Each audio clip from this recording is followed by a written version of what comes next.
तो आज के सेशन में हम लोग एसिड बेस एंड सॉल्ट्स के बारे में पढ़ने वाले हैं।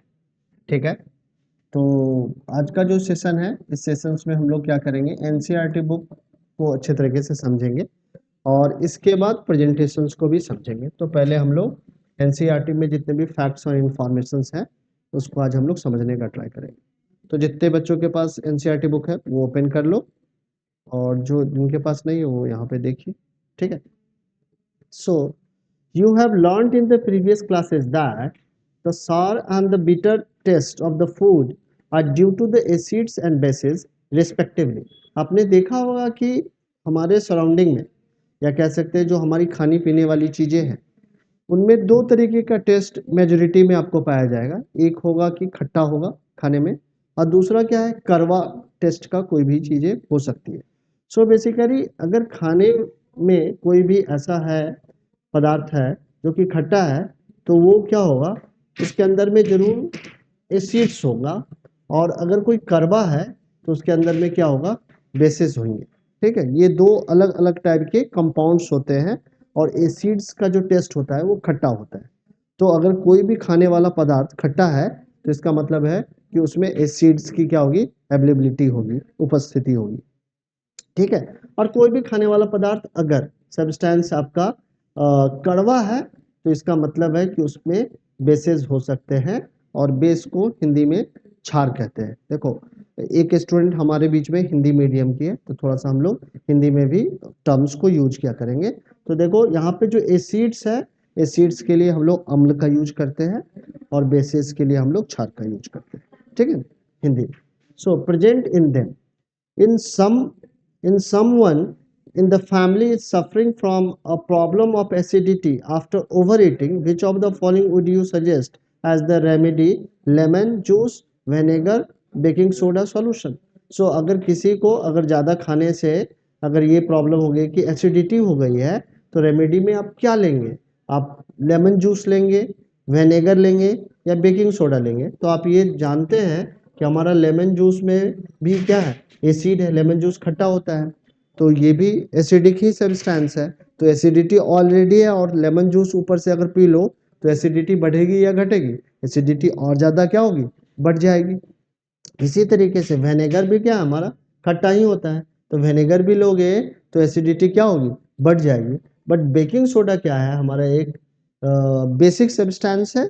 सो बेसिक सब्सटेंस अगर एसिडिटी अगर हुई है आप इसका इंटेक करेंगे तो आप देखोगे कि जो बेसिक बेकिंग सोडा है ये एसिड को न्यूट्रलाइज कर देगा और एसिडिटी धीरे धीरे आपकी क्या हो जाएगी, कंट्रोल हो जाएगी। ठीक है, which property did you think of the while choosing the remedy?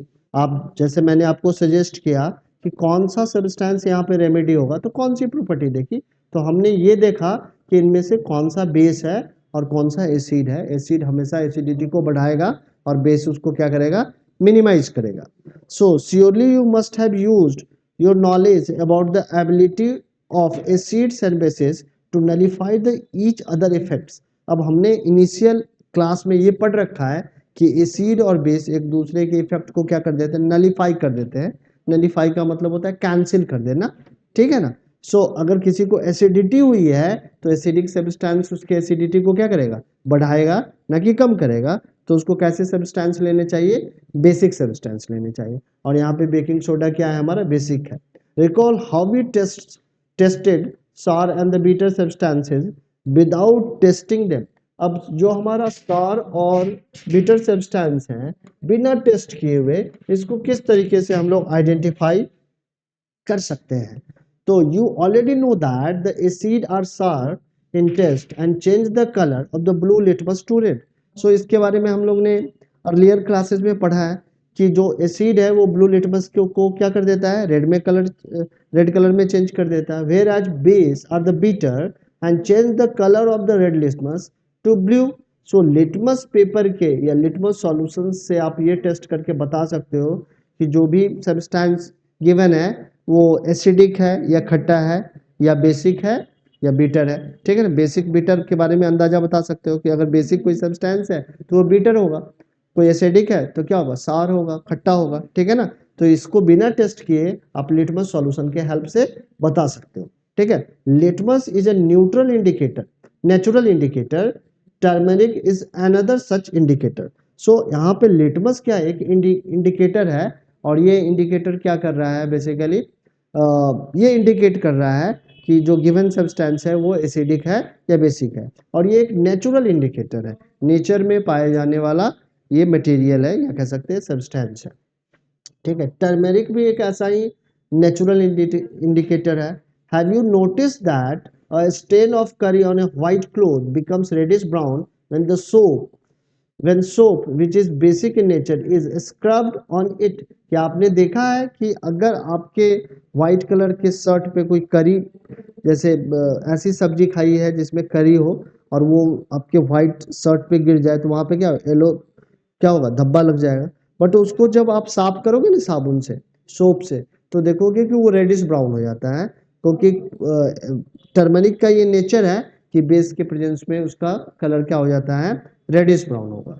ठीक है, फिर उस पर अगर नींबू लगा दो तो फिर से देखोगे कि वो बेस को न्यूट्रलाइज कर देगा, और जो स्टेन लगा हुआ है फिर से येलोइश ही हो जाएगा, पीले रंग का ही हो जाएगा। So is scrubbed on it, it turns yellow again when the cloth is washed with the plenty of water. So यहाँ पे कह रहा है अगर सोप लगाओगे तो क्या हो जाएगा, वो रेडिश ब्राउन हो जाएगा, और बहुत सारे पानी से जब आप धोओगे तो फिर से उसका कलर क्या हो जाएगा, येलो ही हो जाएगा, क्योंकि वहां से बेस क्या हो जाएगा, ड्रेन आउट हो जाएगा। You can also use the synthetic indicators such as methyl orange and the phenolphthalein to test for the acids and bases। Acid और बेस को टेस्ट करने के लिए सिर्फ ऐसा नहीं है कि हम लोग नेचुरल इंडिकेटर का यूज करते हैं, हम लोग क्या करते हैं कि कुछ सिंथेटिक इंडिकेटर्स भी हैं, और सिंथेटिक इंडिकेटर्स में यहाँ पे कौन कौन से इंडिकेटर हैं, तो सिंथेटिक में एक इंडिकेटर है मिथाइल ऑरेंज जिसको यूज किया जाता है, और दूसरा क्या है, फेनोफेथलीन है। तो ये दोनों सिंथेटिक इंडिकेटर है जिनको लैब में सिंथेसाइज किया जाता है, और ये दोनों भी कलर चेंज करके ये बताते हैं कि गिवन सब्सटेंस आपका एसिडिक है या बेसिक है। ठीक है, समझ में आ रही है बातें ना। सो आगे बढ़ते हुए, in this chapter we will study the reaction of acids and bases and how the acids and bases cancel out the each other effect and many more interesting things that we use and see in our day to day life. So हमारे day to day life में acid और base का किस तरीके से effect है, और acid base एक दूसरे के इफेक्ट को कैसे नलीफाई कर देते हैं, और एसिड बेस के केमिकल प्रॉपर्टीज के बारे में हम लोग इस पूरे चैप्टर में स्टडी करने वाले हैं। ठीक है, सो अभी यहाँ पे एक इंटेक्स क्वेश्चन है, और इस इंटेक्स क्वेश्चन के बाद हम लोग आगे पढ़ना स्टार्ट करेंगे। ठीक है, सो वी हैव, देखते हैं कि इंटेक्स क्वेश्चन में क्या कह रहा है। ठीक है, so you have been provided with the 3 test tube, आपको 3 टेस्ट ट्यूब दे रखा है। One of them contains the distilled water, और एक टेस्ट ट्यूब में, जैसे कि यहाँ पे बना लेते हैं हम लोग, ये हमारा पहला टेस्ट ट्यूब है, और दूसरा टेस्ट ट्यूब यहाँ पे मैंने बनाया, और तीसरा टेस्ट ट्यूब यहाँ पे बना लिया। तो एक टेस्ट ट्यूब में हमारा डिस्टिल्ड वाटर है। ठीक है, DW का मतलब क्या है, डिस्टिल्ड वाटर रखा है, and other two contains the acid, एक में एसिड है और दूसरे तीसरे में क्या है, बेस है। If you are given only the red litmus, आपको सिर्फ और सिर्फ रेड लिटमस ही दिया है paper, how will you identify the contents of the each other. तो इस रेड लिटमस से आप किस तरीके से आइडेंटिफाई करोगे कि किसमें आपका डिस्टिल्ड वाटर है, किसमें एसिड है और किसमें बेस है। यहाँ पे लेवल नहीं किया है, तीनों ही सॉल्यूशन कैसे है, ट्रांसपेरेंट है, तो आंख से देख के तो आप बता नहीं पाओगे, तो कैसे आइडेंटिफाई कर पाएंगे। तो हम लोग क्या करेंगे, इस रेड लिटमस पेपर पे, यहाँ से इसका रेड लिटमस पेपर का थोड़ा सा टीयर करेंगे पेपर, और इस पेपर पे यहाँ से ड्रॉपर से थोड़ा सा सॉल्यूशन लेके इस पे डालेंगे, और देखेंगे कलर चेंज हो रहा है या नहीं हो रहा है। तो डिस्टिल वाटर में इसका कलर एज इट इज रहेगा, एसिड में भी इसका कलर क्या रहेगा, एज इट इज रहेगा, मगर बेस में इसका कलर क्या हो जाएगा, रेड से ब्लू हो जाएगा, होगा कि नहीं, क्योंकि बेस में ही तो रेड लिटमस पेपर का कलर क्या हो जाता है, ब्लू हो जाता है। तो जैसे ही ये ब्लू होगा तो आप क्या पाएंगे, इस कलर का हो गया, इस कलर का जैसे ही हो गया तो आप कहेंगे कि इसके अंदर में क्या है, बेस है। अब आपने आइडेंटिफाई कर लिया और लिख दिया कि इसमें बेस है। अब क्या है, अभी भी ये पता नहीं चला है कि किसमें डिस्टिल वाटर है और किसमें एसिड है। बेस को तो अलग कर लिया, ये दोनों ही ट्रांसपेरेंट थे, लेबल तो लगा नहीं रखा है, ये मैंने बता रखा है ना कि ये डिस्टिल वाटर है और ये एसिड है, पर टीचर ने आपको नहीं बताया। बेस को तो एकदम से आइडेंटिफाई कर लिया, कैसे आइडेंटिफाई कर लिया, तो यहाँ से जो हमारा रेड लिटमस पेपर था उसको टीयर करके थोड़ा सा बेस डाला, तो रेड रेड लिटमस क्या हो गया, ब्लू हो गया, और बता दिया कि ये सॉल्यूशन हमारा बेसिक है। तो इसको अलग कर लिया। अब इन दोनों में कैसे बताएं, तो कहा कि इन दोनों को बताने के लिए आप क्या कर लो कि यहाँ से एसिड ले लो, एक और भी टेस्ट ट्यूब लो, ठीक है, और इस टेस्ट ट्यूब में यहाँ से कुछ ड्रॉपर डालो इसमें, ठीक है, मान लो कि 3 ड्रॉपर डाल दिया, तो इसके अंदर में क्या आ गया हमारा, एसिड आ गया, और यहाँ से बेस तो हमें मालूम है कि ये बेस है, और इसमें बेस भी डाल दो, तो बेस डालने से क्या हो जाएगा, ये सॉल्यूशन आपका न्यूट्रल हो जाएगा। क्या हो जाएगा, न्यूट्रल होगा या नहीं होगा। इसी तरीके से आपने एक और भी टेस्ट ट्यूब लिया, और यहाँ पे आपने यहाँ से डिस्टिल वाटर लिया, और यहाँ पे क्या कर दिया, आपने बेस डाल दिया, तो ये सॉल्यूशन कैसा होगा, बेसिक हो गया होगा, क्योंकि डिस्टिल्ड वाटर में अगर बेस डालोगे तो बेस हो जाएगा, बेसिक हो जाएगा। अब क्या है, फिर से आपने लिटमस पेपर लिया, अब यहाँ से कुछ ड्रॉपर लिए, इस पे डाले, और लिटमस पेपर का कलर चेंज नहीं हुआ, यानी कि यहाँ पे जो हमने इनिशियली सब्सटेंस लिया था वो एसिडिक था, ठीक है ना, तभी तो बेस डालने पे न्यूट्रल हो गया और ये कलर नहीं चेंज कर रहा है।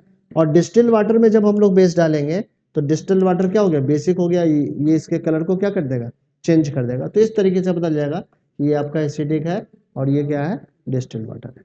समझ में आया या नहीं आया, आ गया ना। तो इस तरीके से आप तीनों बीकर में या टेस्ट ट्यूब में जो भी सॉल्यूशन है, डिस्टिल वाटर को, हाँ हाँ, ये एसिडिक है, ये न्यूट्रल होता है, ये एसिडिक भी नहीं होता है, बेसिक भी नहीं होता है, तो बता देंगे कि ये डिस्टिल वाटर है, ये एसिडिक है और ये बेसिक है, ठीक है। तो इस तरीके से इस क्वेश्चन का आंसर्स हम लोग लिख सकते हैं। अब आगे जो पढ़ना है, इसमें हमें पढ़ना है understanding the chemical properties of the acids and basis.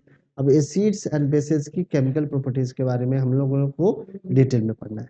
तो इस पूरे ही, अगर हम लोग देखें कि ये पूरा जो हमने शुरुआत में कुछ स्टैंजा हमने नैरेट किया और इसको पढ़ा, तो इस ड्यूरेशन में एक ही चीज हमें सीखने को मिली कि एसिड जो होता है खट्टे के टेस्ट का होता है, अब बेस क्या है, कड़वे टेस्ट का है, ठीक है ना। और इन दोनों को हम लोग कुछ इंडिकेटर से आइडेंटिफाई कर सकते हैं। हमारे पास कुछ नेचुरल इंडिकेटर है जिसमें लिटमस सॉल्यूशन है और टर्मरिक है, और कुछ हमारे पास क्या है, सिंथेटिक इंडिकेटर है जिसमें मिथाइल ऑरेंज और फेनोफेथलीन आता है, ठीक है। सो बेसिकली मिथाइल ऑरेंज और फेनोफेथलीन से आप किसी भी गिवन सॉल्यूशन को आइडेंटिफाई कर सकते हो कि वो एसिडिक है या बेसिक है, ठीक है ना। तो इतना ही अभी तक हम लोगों ने समझा है।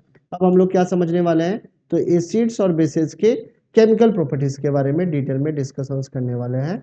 अब जरा एक बार एक्टिविटी को पढ़ते हैं और फिर इसके बाद एक्टिविटी से कौन सी केमिकल प्रॉपर्टीज के बारे में हमें अंदाजा मिलता है, इसको समझने का ट्राई करते हैं। So collect the following solution from the science laboratory, hydrochloric acid, sulphuric acid, nitric acid, acetic acid, sodium hydroxide, calcium hydroxide, potassium hydroxide, magnesium hydroxide, ammonium hydroxide. तो कुछ सब्सटेंस अभी मुझे मालूम है, बट बच्चा इनिशियली अगर नहीं मालूम है तो उनको पता नहीं होगा कि कौन कौन से सब्सटेंस है। सो शुरुआत में जितने भी हमने सब्सटेंस लिए हैं वो सब क्या है, एसिडिक है, ये भी एसिडिक है, ये भी एसिडिक है। अब यहाँ पे क्या है, ये बेस है हमारा, ये भी बेस है, और पोटेशियम हाइड्रोक्साइड भी बेस है, मैग्नीशियम ऑक्साइड भी हाइड्रोक्साइड भी बेस है, और अमोनियम हाइड्रोक्साइड भी बेस है। अब इतने जितने भी हमने एसिड्स लिया है इसमें कुछ कुछ स्ट्रॉन्ग एसिड है, जैसे हाइड्रोक्लोरिक एसिड क्या है, स्ट्रॉन्ग एसिड है। सल्फ्यूरिक एसिड हमारा क्या है, स्ट्रॉन्ग एसिड है। नाइट्रिक एसिड क्या है, स्ट्रॉन्ग एसिड है। वहीं हमारा एसिटिक एसिड क्या है, वीक एसिड है, ठीक है। कैसा एसिड है, वीक एसिड है। यहाँ पे कौन कौन सा बेस है, सोडियम हाइड्रोक्साइड बेस है, ये स्ट्रॉन्ग बेस है। कैल्शियम हाइड्रोक्साइड एक स्ट्रॉन्ग बेस है। पोटेशियम हाइड्रोक्साइड एक स्ट्रॉन्ग बेस है। मैग्नीशियम हाइड्रोक्साइड एक वीक बेस है, और अमोनियम हाइड्रोक्साइड एक वीक बेस है, ठीक है। तो इस तरीके से मैंने बताया है कि कौन से स्ट्रॉन्ग बेस है, कौन से वीक बेस है, और एसिड के बारे में भी अंदाजा दिया है। अब ये एक्टिविटी क्या बताना चाह रहे हैं वो अभी हम लोग पढ़ते हैं, ये तो सिर्फ ऐसे ही मैंने आपको समझा दिया है। अब देखो, कह रहा है put a drop of each of the above solution on the watch glass one by one and test with the drop of the indicator shown in the table 2.1 What change in color did you observe with the red litmus, blue litmus, phenolphthalein, methyl orange solution for the each of the solution taken? Tabulate your observation in the table. अब आपको क्या करना है, इन जितने भी acid और base लिए हैं उसके प्रेजेंस में रेड लिटमस सॉल्यूशन का क्या कलर चेंज होता है, ब्लू लिटमस पेपर का ब्लू लिटमस सॉल्यूशन का कैसे कलर चेंज होता है, फेनोफेथलीन का कलर कैसे चेंज होता है, मिथाइल ऑरेंज का कलर कैसे चेंज होता है, इसके बारे में एक टेबुलेशन प्रिपेयर करना है, ठीक है ना। These indicator tell us whether a substance is acidic और basic by the change in colour. There are some substance whose odour changes in the acidic and basic media. अब ये सारे जो सब्सटेंस हमने लिए, रेड लिटमस लिया, blue litmus लिया, phenolphthalein लिया, मेथाइल ऑरेंज लिया, ये सारे के सारे सॉल्यूशन क्या करेंगे, अपना कलर चेंज करके ये इंडिकेट करेंगे कि जो गिवन सब्सटेंस है वो एसिडिक है या बेसिक है। बट कुछ ऐसे भी इंडिकेटर होते हैं जिसमें स्मेल में कुछ ना कुछ बदलाव आता है और उसके स्मेल के बदलाव के कारण आप ये बता पाते हैं कि गिवन सब्सटेंस एसिडिक है या बेसिक है, और इस तरीके के इंडिकेटर को हम लोग ओल्फैक्टरी इंडिकेटर कहते हैं। ओल्फैक्टरी इंडिकेटर्स में क्या क्या आ जाते हैं, तो अनियन आ जाता है हमारा, एक क्लोव आ जाता है, क्लोव ऑयल भी आ जाता है और वेनिला भी आ जाता है। ये तीन हमारे क्या है, ओल्फैक्टरी इंडिकेटर्स है, और इनको भी आप नेचुरल इंडिकेटर कह सकते हैं। बट ये कलर चेंज करके किसी भी सब्सटेंस के एसिडिक और बेसिक बिहेवियर के बारे में नहीं बताते हैं, इनके स्मेल में कुछ ना कुछ चेंजेस आता है जिसके भी यहाँ पे आप बता सकते हो कि गिवन सब्सटेंस एसिडिक है या बेसिक है। समझ में आ रही है बातें। तो बेसिकली हमारे पास देखा जाए तो कितना इंडिकेटर हो गया, दो हमारे पास यहाँ पे जो लिटमस है ये नेचुरल इंडिकेटर है, फेनोफेथलीन और मिथाइल ऑरेंज सिंथेटिक इंडिकेटर है, और वहीं पे ओल्फैक्टरी इंडिकेटर में क्लोव ऑयल आ जाएगा, वेनिला आ जाएगा और आपका अनियन आ जाएगा। तो इनके बारे में ये जो आप एक्टिविटी करोगे तो इस एक्टिविटी का क्या कंक्लूजन मिलेगा, इसको जरा हम लोग देखते हैं अपने प्रेजेंटेशन के साथ से। एक मिनट होल्ड करो आप लोग। तो जो एक टेबल बनाने के कहा है ना, उसी टेबल के बारे में मैं आप लोगों को समझाता हूँ।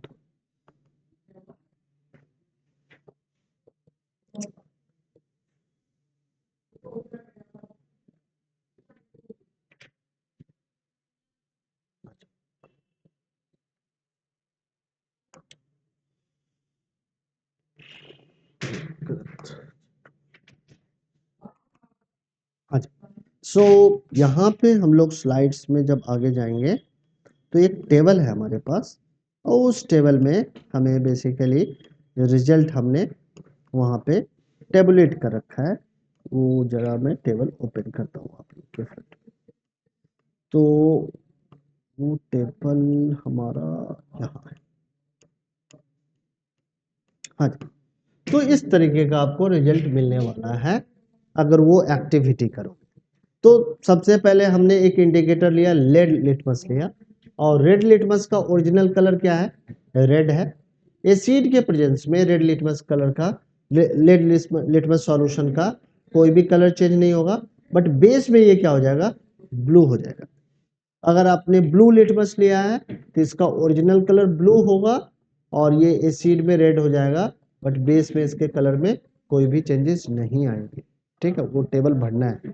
ठीक है, इसी तरीके से टर्मरिक हमारा दूसरा एक नेचुरल इंडिकेटर है, इसका ओरिजिनल कलर येलो है और इसके एसिड में इसके कलर में कोई भी चेंज नहीं आएगा। बट अगर बेसिक सब्सटेंस में आप टर्मरिक डालेंगे या टर्मरिक में बेसिक सब्सटेंस डालेंगे तो उसका कलर येलो से क्या हो जाएगा, रेडिश ब्राउन हो जाएगा। समझ में आ रहा है या नहीं आ रहा है।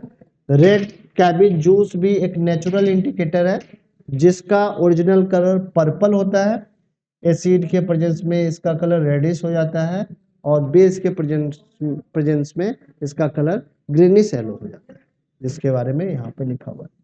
ठीक है, एक आपका दो यहाँ पे ये सारे के सारे कैसे इंडिकेटर हैं, तो ये सारे के सारे हमारे नेचुरल इंडिकेटर हैं, ये नेचुरल इंडिकेटर्स है। ठीक है, और ये दो हमारे सिंथेटिक इंडिकेटर है, सिंथेटिक इंडिकेटर है, और ये हमारे दो ओल्फैक्टरी इंडिकेटर है। ठीक है, ओल्फैक्टरी इंडिकेटर्स है।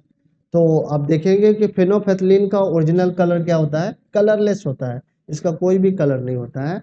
और एसिड के प्रेजेंस में ये कलरलेस ही रहेगा, बट बेस में जब डालोगे तो बेस के कलर को ये बेस इसके कलर को क्या कर देगा, पिंक कर देगा। समझ में आ रही है बात। और इसी तरीके से मिथाइल ऑरेंज का ओरिजिनल कलर क्या ऑरेंज होता है, बट एसिड के प्रेजेंस में इसका कलर रेड हो जाएगा और बेस के प्रेजेंस में इसका कलर क्या हो जाएगा, येलो हो जाएगा। इसी तरीके से अनियन और वेनिला लोगे तो यहाँ पे इसके कलर पे कुछ भी चीजें नहीं है, ये ओल्फैक्टरी इंडिकेटर है, और यहाँ पे एसिड के प्रेजेंस में इसके स्मेल में कोई भी बदलाव नहीं आएगा, बट बेस के प्रेजेंस में इसका स्मेल क्या हो जाएगा, वैनिश हो जाएगा, यानी कि खत्म हो जाएगा। अनियन का जो स्ट्रॉन्ग स्मेल होता है वो वैनिश कर जाएगा, खत्म हो जाएगा, किसके प्रेजेंस में, बेस के प्रेजेंस में। समझ में आई बातें या नहीं आई। तो इस तरीके से हम लोगों ने अभी कुछ इंडिकेटर्स के बारे में पढ़ा, और इंडिकेटर्स के थ्रू ये समझने का ट्राई किया हमने कि इंडिकेटर किस तरीके से ये इंडिकेट करते हैं कि जो गिवन सब्सटेंस है वो एसिडिक है या बेसिक है। ठीक है,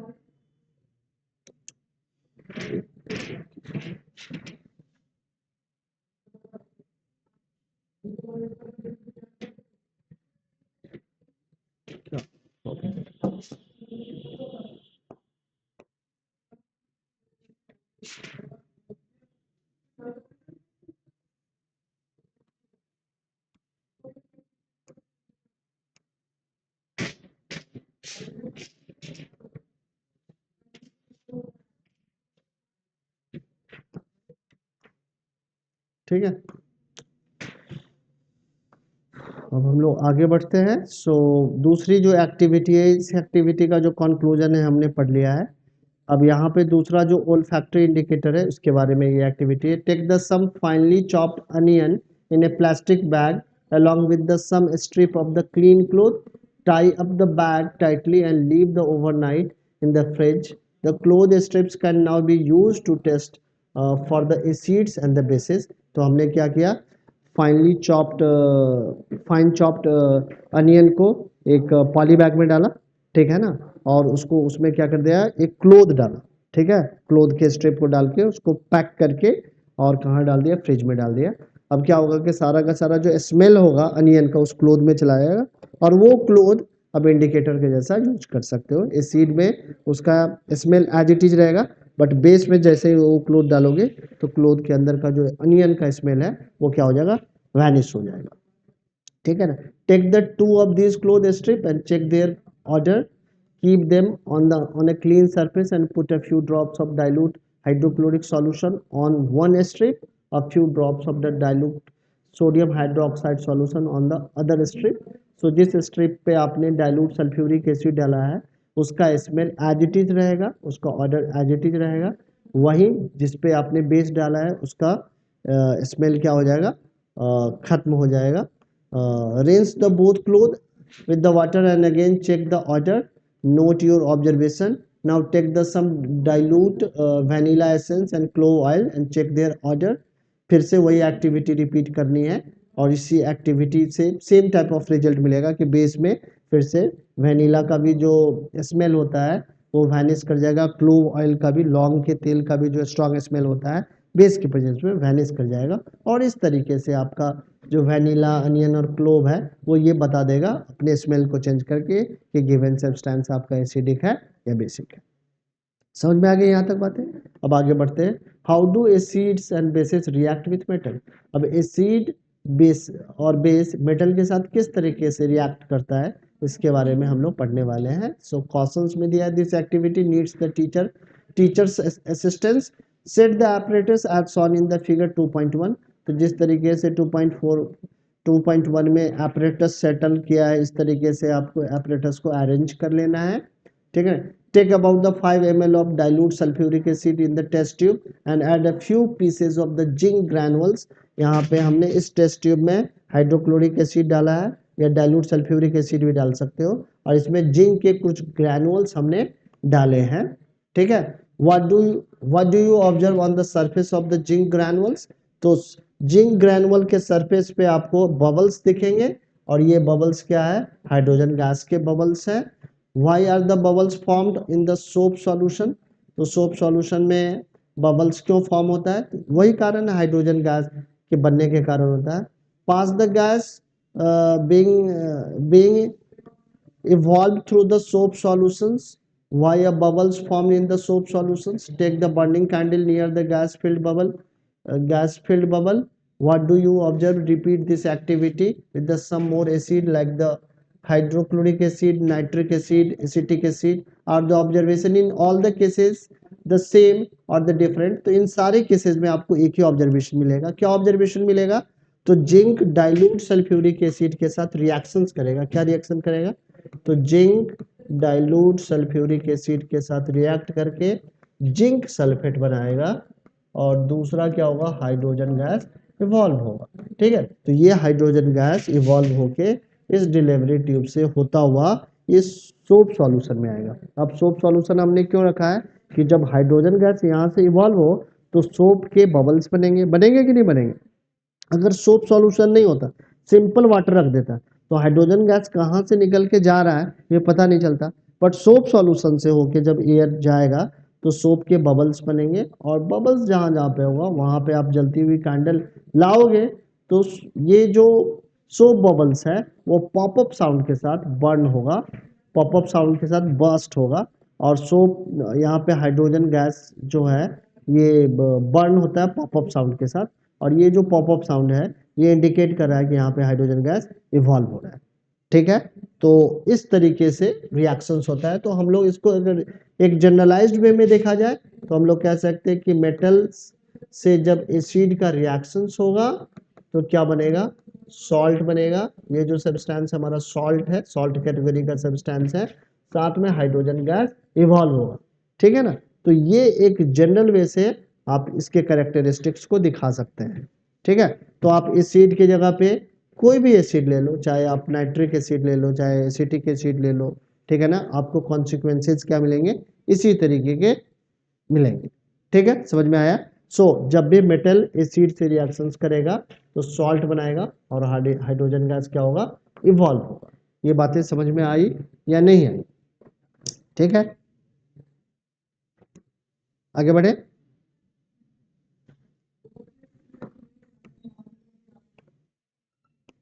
Note that the metal in the above reaction displaces the hydrogen atom from the acids as the hydrogen gas and form the compound called the salt. Thus, the reaction of the metal with an acid can be summarized as acid plus metal, salt plus hydrogen gas. Can you now write the equation for the reaction you have observed?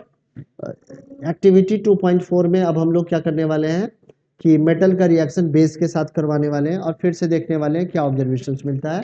So place a few pieces of the granulated zinc metal in the test tube add the 2 ml of the sodium hydroxide solutions and warm the contents of the test tube. कल की class है ना 5:30 में आ जाइएगा.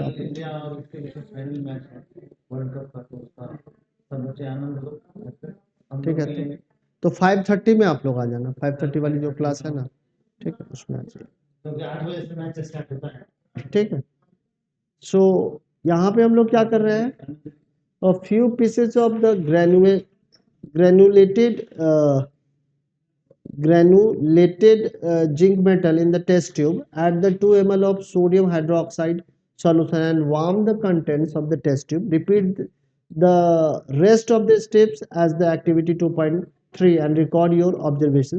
So फिर से आप देखोगे कि जब हमारा बेस भी मेटल के साथ रिएक्शंस करेगा तो यहाँ पे सॉल्ट बनेगा और हाइड्रोजन गैस मिलेगा. तो रिजल्ट क्या मिल रहा है? सेम मिल रहा है.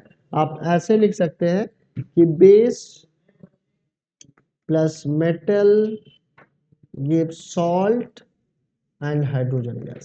तो once again you are getting the same result. ठीक है ना, उसी तरीके का रिजल्ट मिल रहा है. You find again that the hydrogen is formed in the reactions. However, such reaction are not possible with the all metal.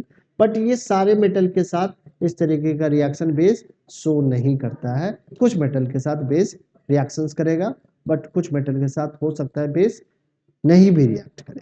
ठीक है, तो यहाँ तक केमिकल प्रॉपर्टीज आपको समझ में आ गई. तो पहली केमिकल प्रॉपर्टीज में हमने क्या सीखा? तो पहली केमिकल प्रॉपर्टीज में ये सीखा कि अगर एसिड मेटल के साथ रिएक्ट करेगा तो सॉल्ट बनेगा, साथ में हाइड्रोजन गैस इवॉल्व होगा. इस हाइड्रोजन गैस को हम लोग टेस्ट कर सकते हैं जहाँ से भी हाइड्रोजन गैस इवॉल्व हो रहा है वहाँ पे हम लोग अगर जलती हुई कैंडल लाएंगे तो जलती हुई कैंडल के कारण हमारा हाइड्रोजन गैस बर्न होगा पॉपअप साउंड के साथ, और ये पॉपअप साउंड ये इंडिकेट कर रहा है कि यहाँ से हाइड्रोजन गैस इवॉल्व हो रहा है। कुछ इसी तरीके का रिएक्शन हमें बेस के भी प्रेजेंस में देखने को मिला। बेस के भी साथ जब भी मेटल रिएक्ट करेगा तो सॉल्ट बनेगा और हाइड्रोजन गैस ही इवॉल्व होगा। बट हमने यहाँ पे ये भी पढ़ा कि हर एक मेटल के साथ बेस का रिएक्शन नहीं होता है। अब दूसरा हमें पढ़ना है दूसरे केमिकल प्रॉपर्टीज के बारे में अब हम लोग पढ़ने वाले हैं। तो दूसरे केमिकल प्रॉपर्टीज में है how do metal carbonate and metal hydrogen carbonate react with the acid.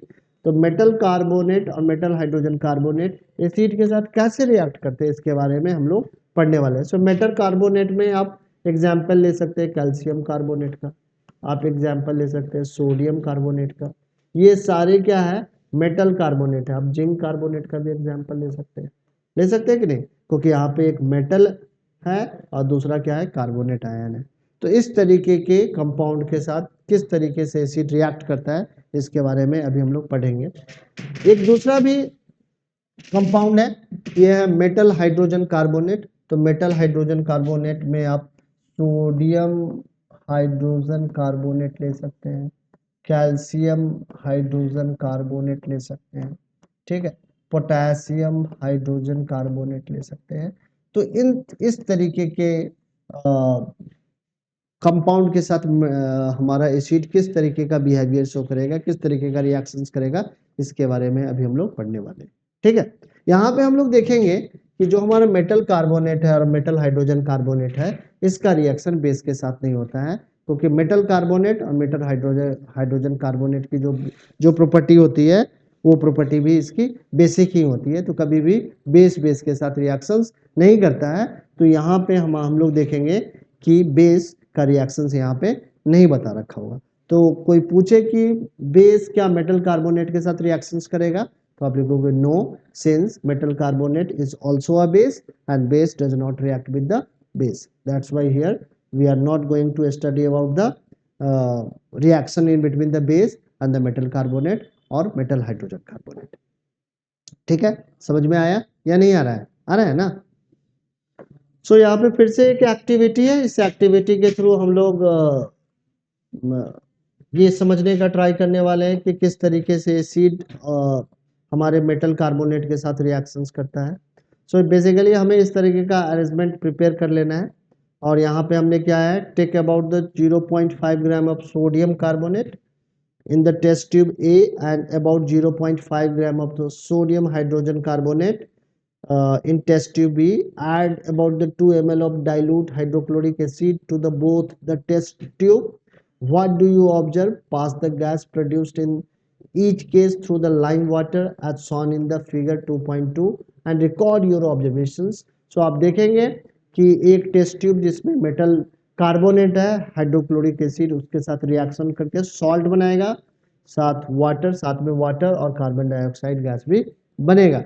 इसी तरीके का सेम रिएक्शंस करेगा hydrochloric acid sodium hydrogen carbonate के साथ भी। फिर से हमें एक सॉल्ट बनेगा, दूसरा वाटर बनेगा और तीसरा कार्बन डाइऑक्साइड बनेगा। ठीक है, समझ में आ रही है? तो दोनों ही सिचुएशन में चाहे मेटल कार्बोनेट हो या मेटल हाइड्रोजन कार्बोनेट हो, एसिड रिएक्ट करके सॉल्ट बनाएगा, वाटर बनाएगा और कार्बन डाइऑक्साइड बनाएगा। अगर इस रिएक्शन को हम लोग जनरलाइज्ड वे में लिखना चाहें तो हम लोग ऐसे लिख सकते हैं acid plus metal carbonate oblique metal hydrogen carbonate इनसे रिएक्ट करके क्या बनाएगा तो बनेगा salt plus water plus carbon dioxide. अब इस कार्बन डाइऑक्साइड को कैसे टेस्ट करेंगे प्लीज यहाँ पे ध्यान दे देना है सारे बच्चों को, पेशेंस बना के रखना है। ठीक है, केमिस्ट्री थोड़ी सी बोरिंग लग सकती है बट इन सारी रिएक्शंस को याद करना पड़ेगा और यही चूंकि बुक में पढ़ना है तो किसी न किसी तरीके से इसको तो समझना पड़ेगा ही, इसको हम लोग स्किप नहीं कर सकते हैं। और जो ये प्रॉपर्टी केमिकल प्रॉपर्टीज पढ़ रहे हो ना यहीं से बेसिकली क्वेश्चंस आते हैं। तो प्लीज ध्यान से सुन लो और जो कोई डाउट आ रहा है तो पूछ लो, नहीं तो ध्यान से सुनने से आपका पर्पस सॉल्व हो जाएगा, ज़्यादा लॉजिकल नहीं है। ठीक है ना, अगर किसी बच्चे को मैथ्स नहीं भी समझ में आता है तब भी वो केमिस्ट्री आराम से समझ सकते हैं, बायो आराम से समझ सकता है। अगर बायो और केमिस्ट्री आपके समझ में नहीं आ रही है तो इसका मतलब है आप मेहनत करने से भागते हो, साफ इंडिकेट कर रहा है, ठीक है ना। हो सकता है लॉजिकल एबिलिटी कुछ बच्चों में कम हो सकती है, इसको एक्सेप्ट किया जा सकता है, बट हर एक बच्चा मेहनत तो कर ही सकता है। और केमिस्ट्री क्या खोजता है, आपका मेहनत खोजता है। कुछ वर्क ऐसे होते हैं जहाँ पे आपका लॉजिक लगता है, कुछ वर्क ऐसे होते हैं जहाँ पे आपको मेहनत करना पड़ता है, ठीक है ना। सो बेसिकली ये सब्जेक्ट ऐसा है यहाँ पे लॉजिक थोड़ा है और मेहनत ज़्यादा है, यानी कि आप बार बार स्टेटमेंट पढ़ोगे, बार बार रिएक्शंस लिखोगे तो रिएक्शंस याद हो जाएगा, फिर आप परफॉर्म कर दोगे, ठीक है। अब यहाँ पे आप देख रहे हो कि एसिड मेटल कार्बोनेट और मेटल हाइड्रोजन कार्बोनेट के साथ रिएक्ट करके क्या बना रहा है, सॉल्ट बना रहा है। ये सोडियम क्लोराइड सॉल्ट है, ये भी सॉल्ट ही है, दोनों ही एक ही सॉल्ट है, बट सॉल्ट कैटेगरी के बहुत सारे कंपाउंड हो सकते हैं। तो यहाँ पे सॉल्ट बनाएगा, वाटर बनेगा और कार्बन डाइऑक्साइड गैस बनेगा। अब कार्बन डाइऑक्साइड गैस को कैसे टेस्ट करते हैं, तो कार्बन डाइऑक्साइड गैस को जब आप लाइम वाटर से पास करोगे, लाइम वाटर का मतलब है कैल्शियम हाइड्रोक्साइड के साथ पास करोगे, तो लाइम वाटर आपका मिल्की हो जाएगा। मिल्की क्यों होगा, क्योंकि कार्बन डाइऑक्साइड लाइम वाटर के साथ रिएक्शंस करके कैल्शियम कार्बोनेट बनाता है, और ये कैल्शियम कार्बोनेट उसमें क्या हो जाएगा, प्रिसिपिटेट बनेगा उसका। तो और इसका कलर क्या होता है, व्हाइट होता है, और इसी व्हाइट प्रिसिपिटेट बनने के कारण आपका लाइम वाटर का कलर क्या हो जाएगा, व्हाइट हो जाएगा, ठीक है, या मिल्की व्हाइट हो जाएगा। और ये मिल्की व्हाइट होना कार्बन डाइऑक्साइड के प्रेजेंस को बताता है। बट अगर एक्सेसिव क्वांटिटी में कार्बन डाइऑक्साइड पास करोगे तो पहले तो मिल्कीनेस अपीयर होगा, फिर मिल्कीनेस डिसअपीयर हो जाएगा, क्योंकि अब एक बार कैल्शियम कार्बोनेट बना और फिर क्या होगा, एक और रिएक्शन हो जाएगा। अगर एक्सेसिव कार्बन डाइऑक्साइड पास करते हैं तो रिएक्शंस क्या होगा, तो ये होने लगे, कैल्शियम कार्बोनेट तो बना, ठीक है, बट आपने फिर भी कार्बन डाइऑक्साइड पास करते रहे तो फिर से कार्बन डाइऑक्साइड कैल्शियम कार्बोनेट के साथ रिएक्शन करके कैल्शियम हाइड्रोजन कार्बोनेट बनाता है, जो कि वाटर में सॉलेबल होगा, और ये जो मिल्कीनेस अपीयरेंस है वो फिर से डिसअपीयर हो जाएगा। तो आपको कार्बन डाइऑक्साइड अगर टेस्ट करना है तो आपको थोड़ा सा कार्बन डाइऑक्साइड पास करना है लाइम वाटर में।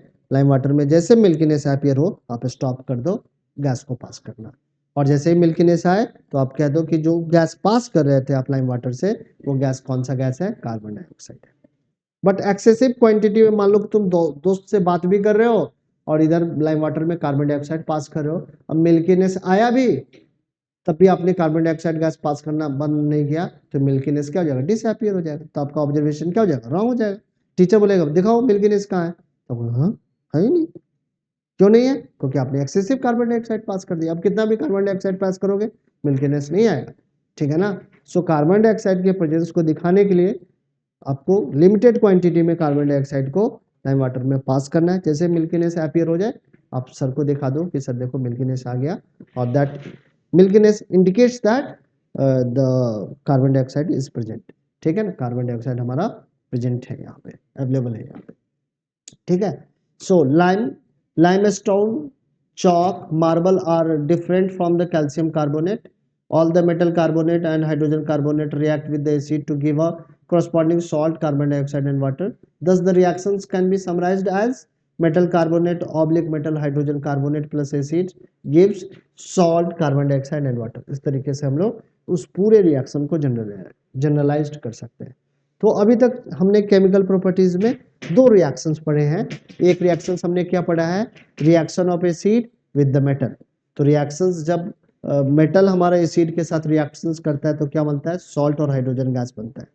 कुछ ऐसा ही रिएक्शंस होता है जब हमारा मेटल क्या करता है, बेस के साथ रिएक्शंस करता है, तो बेस के भी केस में आपने देखा क्या बन रहा था, सॉल्ट और हाइड्रोजन गैस बन रहा था। बट हमने वहां पे ये पढ़ा कि हर एक मेटल के साथ हमारा बेस रिएक्शंस नहीं करता है, ठीक है। इसके बाद हमने क्या पढ़ा, reaction of acid with metal carbonate और मेटल हाइड्रोजन कार्बोनेट। यहाँ पे हमने reaction of base with metal carbonate और हाइड्रोजन कार्बोनेट क्यों नहीं पढ़ा, क्योंकि बेस हमारा मेटल कार्बोनेट के साथ रिएक्शन ही नहीं करता है, ना तो हाइड्रोजन कार्बोनेट के साथ करता है, न ही हमारा कार्बोनेट के साथ करेगा। सो यहाँ पे हम लोग क्या पढ़ने वाले हैं, एसिड का रिएक्शन मेटल कार्बोनेट के साथ और मेटल हाइड्रोजन कार्बोनेट के साथ क्या बनेगा, जब भी एसिड मेटल कार्बोनेट और हाइड्रोजन कार्बोनेट के साथ रिएक्शंस करेगा तो बनेगा salt, water and carbon dioxide gas. Carbon dioxide gas को कैसे टेस्ट करना है, कार्बन डाइऑक्साइड गैस को हमें लाइम वाटर में पास करना है। लाइम वाटर में जैसे ही पास करेंगे आप कार्बन डाइऑक्साइड को, तो लाइम वाटर का कलर क्या हो जाएगा, मिल्कीनेस हो जाएगा। और मिल्कीनेस अपीयरेंस ये बताता है कि आपने जो गैस पास किया है वो कार्बन डाइऑक्साइड है। कोई पूछे कि मिल्कीनेस क्यों अपीयर हुआ है, तो कहोगे कि कैल्शियम कार्बोनेट के प्रिसिपिटेशन के कारण ये जो सॉल्यूशन है वो मिल्की हो गया है। अब बट एक्सेसिव अगर कार्बन डाइऑक्साइड पास कर दो तो ये मिल्कीनेस क्या हो जाता है, डिसअपीयर हो जाता है, क्योंकि एक नया कंपाउंड बन जाता है कैल्शियम हाइड्रोजन कार्बोनेट, और ये वाटर में क्या होता है, सॉल्युबल होता है। तो इतनी सारी चीजें जो मैंने आपको ब्रीफ किया आप लोगों को भी याद रखना है। अब हमारा दूसरा जो केमिकल प्रॉपर्टीज पढ़ना है, how do acids and basis react with each other, किस तरीके से एसिड और बेसिस एक दूसरे से रिएक्ट करते हैं, इसके बारे में हम लोग एक्टिविटी 2.6 में पढ़ने वाले हैं। So take about the 2 ml of dilute sodium hydroxide solution in the test tube and add the 2 drops of the phenolphthalein solutions. What is the color of the solutions? So phenolphthalein का colour क्या हो जाता है, यहाँ पे pink हो जाता है।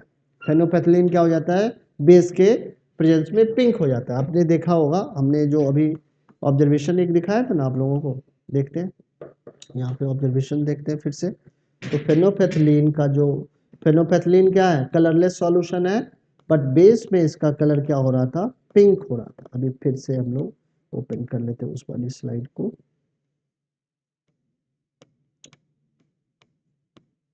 हाँ जी, ये टेबल कहाँ गया, हाँ जी, यहाँ पे देखो।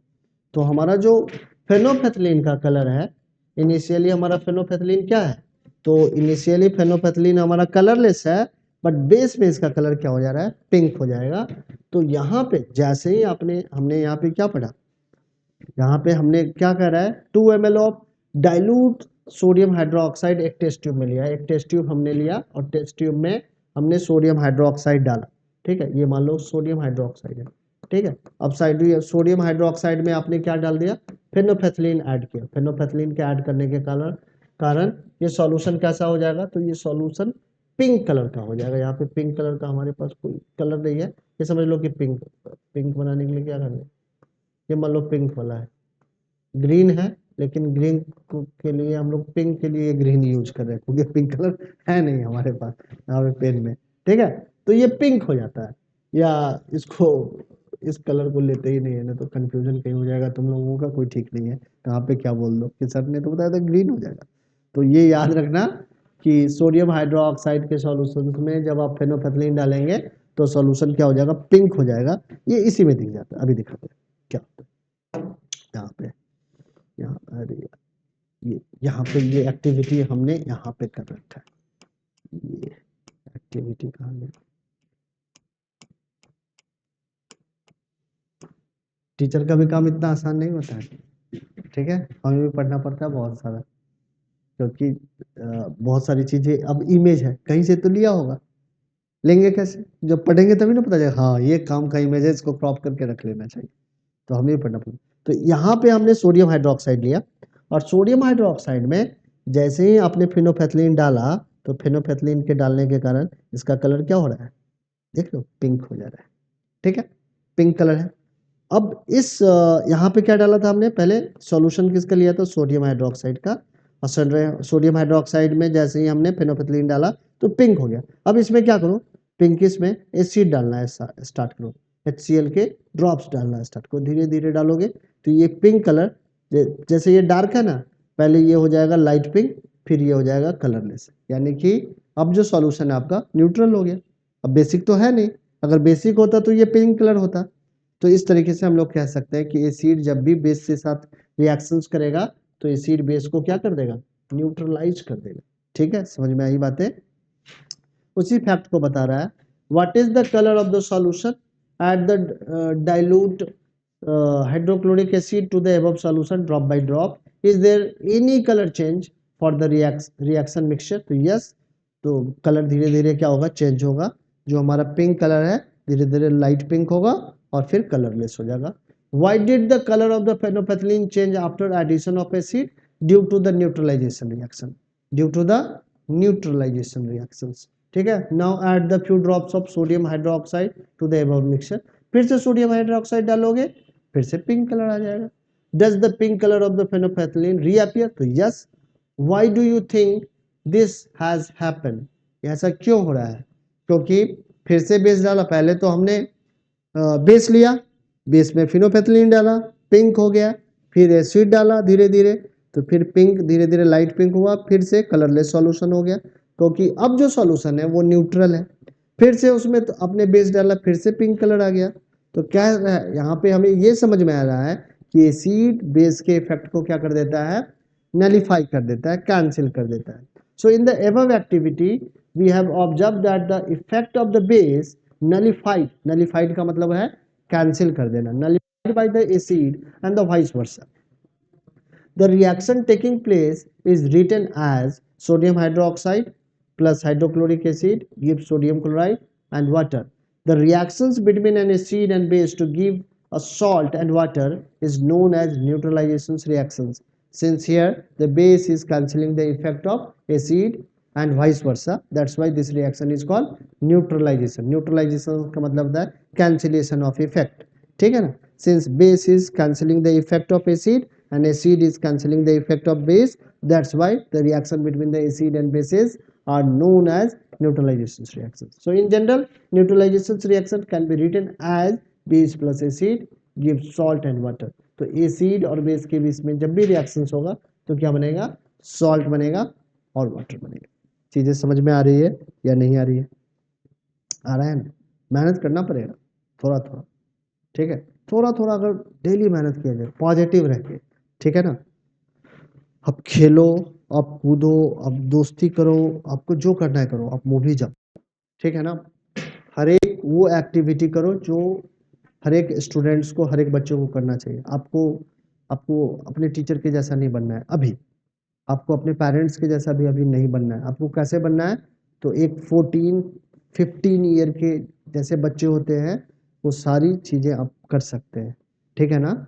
आप आपसे मैं एक्सपेक्टेशंस रखूँ कि आप मेरे जैसे बन जाओ, या आपके पेरेंट्स ये एक्सपेक्टेशंस रखें कि आपका बिहेवियर उनके जैसा हो जाए, तो कैसा आप आपका आपका पर्सनैलिटी कैसा हो जाएगा? बोरिंग हो जाएगा। आप मेरे जैसा करोगे तो बोरिंग नहीं कहलाओगे ना, आप अपने जैसे रहो, ठीक है? जिस एज में हो उस एज की जैसे ही रहना अच्छी बात है। बट हर एक एज में अपने अपने कुछ ना कुछ वर्क होते हैं, उसको करना हमें भूलना नहीं चाहिए, ठीक है ना? तो अपना जो काम है वो काम भी करना है, खेलना है, कूदना है, दोस्ती करना है, ठीक है? हर एक एक्टिविटी करना है, थोड़ा सा मोबाइल चलाना है, थोड़ा सा टीवी देखना है, बट उसके साथ ये भी याद रखना है कि थोड़ा हमें पढ़ना भी है, उसको स्किप नहीं कर देना है। मैंने बोल दिया कि थोड़ा खेलना है, थोड़ा कूदना है, तो उसी थोड़े में हमारा थोड़ा पढ़ाई भी क्या है, शामिल है, ठीक है ना? जैसे होता है ना कि हम अपने फ्रेंड्स को भी टाइमिंग देते हैं, अपने घर वालों को भी टाइमिंग देते हैं, बट थोड़ा थोड़ा सबको टाइमिंग देते हैं, ठीक है ना? तो पढ़ाई को अगर छोड़ दोगे तो फिर आपके करियर ग्रोथ में क्या आ जाएगी, दिक्कत आ जाएगी। चाहे आप करियर स्पोर्ट्स में बनाना चाहते हो, चाहे आप अपना करियर एज ए आर्टिस्ट बनाना चाहते हो, हर एक करियर में पढ़ाई आपको कुछ ना कुछ हेल्प जरूर करेगा। इसलिए थोड़ा थोड़ा पढ़ो।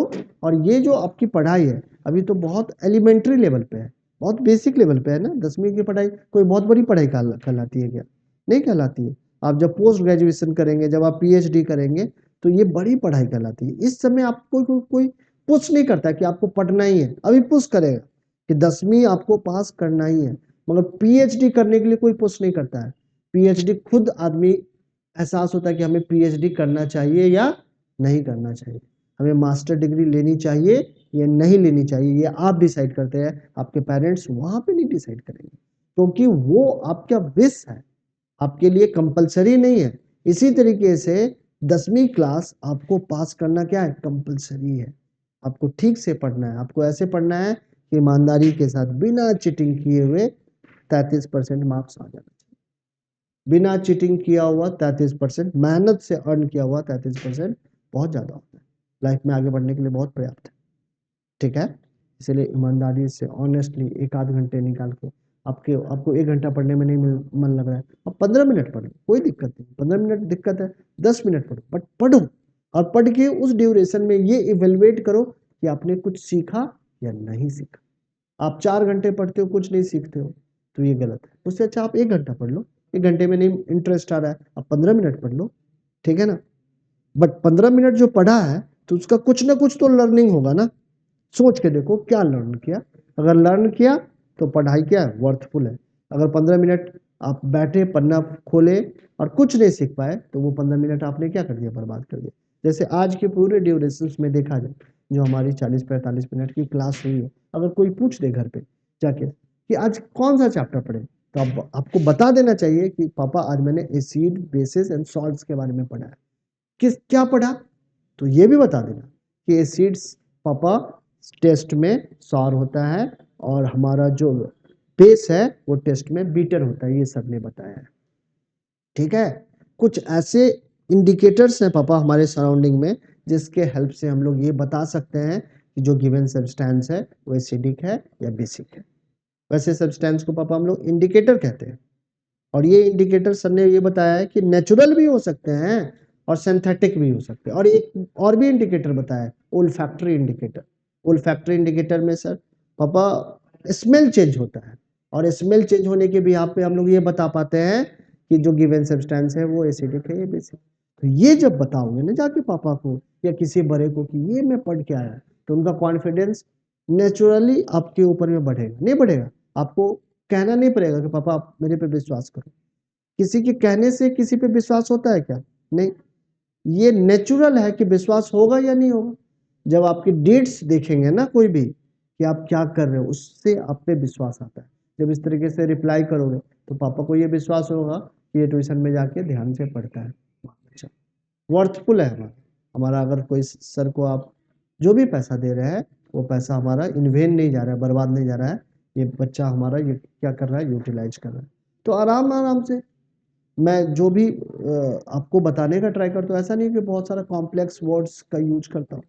आप कह सकते हो कि सर और भी स्लो चलो, ठीक है। तेज चलना कोई जरूरी नहीं है, बट कंसिस्टेंटली चलना जरूरी है, लगातार चलना जरूरी है। यही है ना कछुआ खरगोश की कहानी में आपने क्या पाया, कछुआ जीत गया, खरगोश क्यों हार गया? क्योंकि खरगोश तेजी से तो दौड़ा, वो लगातार नहीं दौड़ा। कछुआ क्या धीरे धीरे दौड़ता रहा, चलता रहा, अपने डेस्टिनेशन तक पहुंच गया।